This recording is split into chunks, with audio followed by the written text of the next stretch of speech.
India's development would need that we develop appropriate technology and business systems that are tuned to the special condition of the land, surroundings, and the people. This technology must look at the huge availability of rainwater to an extent of about 3.6 trillion cubic meter, that is the equivalent of over 7,000 liters per day for all 365 days, for every one of the 1,370 million people. But today we do not provide even 15 liters of water per capita. Additionally, we have huge vegetation resources that are not appropriately utilized. All these call for a disruptive technology and business model. Disruptive technology and business model to take India into a $15 trillion economy. It is estimated that India has non-forest renewable vegetation resources to an extent of 10 to 12 billion tons in the forms of agriculture-based vegetation and other non-agricultural vegetation systems, including Parthenium shrub plants and shrub trees, roadside weeds and grasses.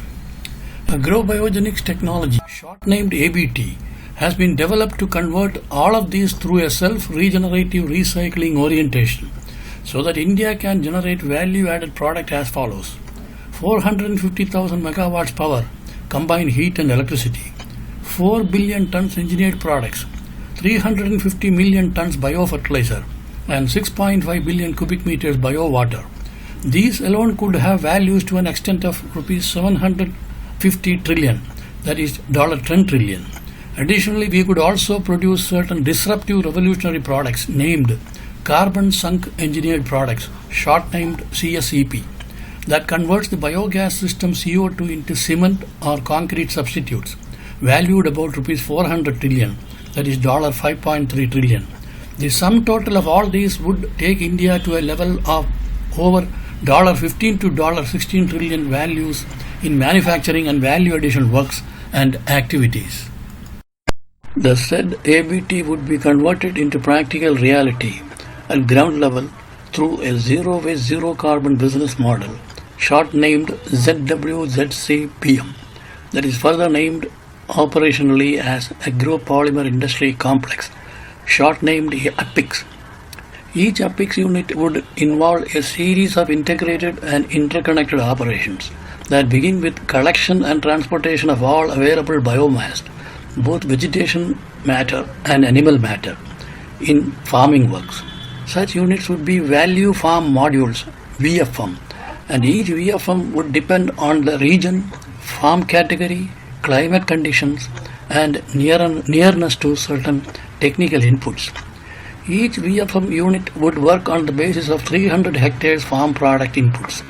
For example, if we were to work on sugarcane farming, we would have between 35,000 to 40,000 tons of canes and about 9,000 tons of cane leaves.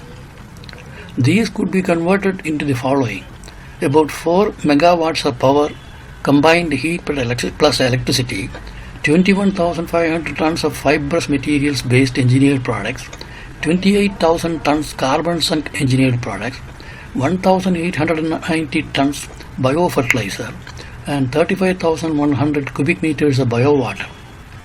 Total value additions, business turnover, could be over rupees 400 crores, and 600 local people would have full-time sustainable jobs.